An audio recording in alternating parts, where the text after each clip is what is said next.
poets, MCs, singers into prisons around the country to tour, to raise awareness about the prison industrial complex, about the mass incarceration crisis, and to link local communities to folks who are incarcerated. Because part of the problem is that we're so ashamed when somebody's locked up, somebody's incarcerated in our family, and we put all the blame on them and don't talk about this broader system, which is, in essence, attempting to sweep social problems under the rug that we haven't dealt with properly.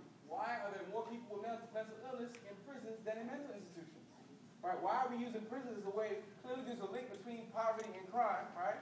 You know, why are we not making greater efforts to actually deal with poverty and illiteracy and mental illness and drug addiction? Right? The greatest rise in incarceration has not been because of the rapists and the murderers. It's been because of nonviolent drug-related crimes. All right? Nonviolent drug-related crimes. I have two friends that are, complete foils of each other. One black, one white. Both incarcerated, both had experiences in Texas. Right? Texas locks up a lot of people. Harris County, Texas, has executed more black men in many states. Nanan from LA, he's involved in gangs. His uncle, Tukey Williams, out of the Crips, he grew up in gang culture. His mother was selling crack. All right? This is not a typical situation, but it was his situation. 17 years old, one of the older guys gets him to go down to Texas from LA. They go down there and they are involved with this drug deal that goes terribly bad, and somebody ends up getting killed. The older guy had a beef with the person they were selling drugs to, and ultimately what happened was their fight over this woman that they were both involved with ended up having the guy killed. But the older guy also had 2 strikes against him, so he turned state's evidence and basically decided to sing and say that Nanan did the crime. A federal judge recently actually found that Nanan didn't do anything wrong at all, and the weapons were missing. There was a whole lot of botched evidence. Long story short, Nanan's been locked up he was put on death row at 17 years old. He's been locked up for almost 20 years. I weave his poetry and his letters into the show.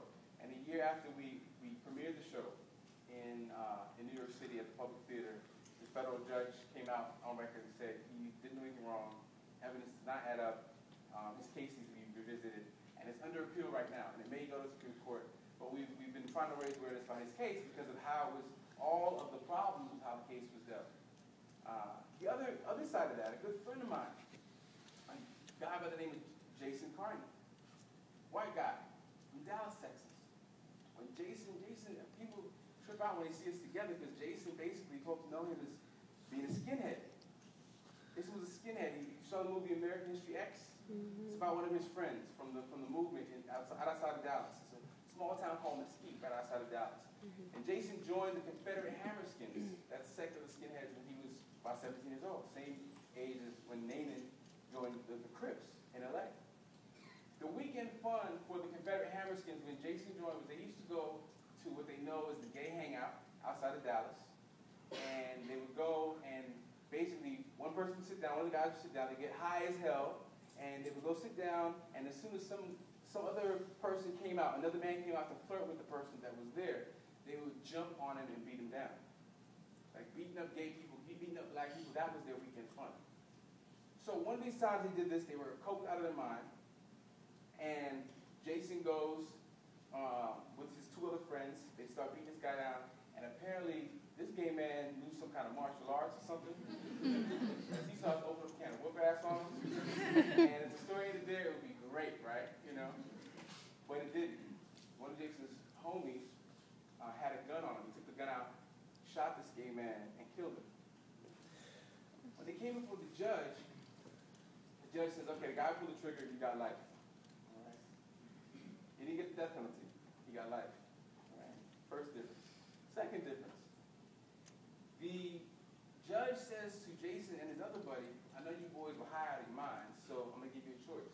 You can do life with your friend, or you can do 1 year in a drug treatment detention center facility. So when Jason tells the story, because we've gone on tour together for the whole Deaf Poetry Jam tour around the country, Jason tells the story. He says they would have never given Bryonn that offer, right? You know, they definitely didn't give Nanan that offer. And so Jason had an opportunity to get his life back together. You know, and that's how I actually got to know him, befriend him, and, you know, be in his life and have him in mind is, you know, I saw him in 1999. He used poetry as a way to actually get his life back together. In 1999, he was at the National Poetry Slam on stage with the top 10 poets in the country. And I'll never forget, he was talking about how he deprogrammed and de-brainwashed himself and dealt with his issues of white supremacy and white privilege, which is how he talks about it, the language he uses.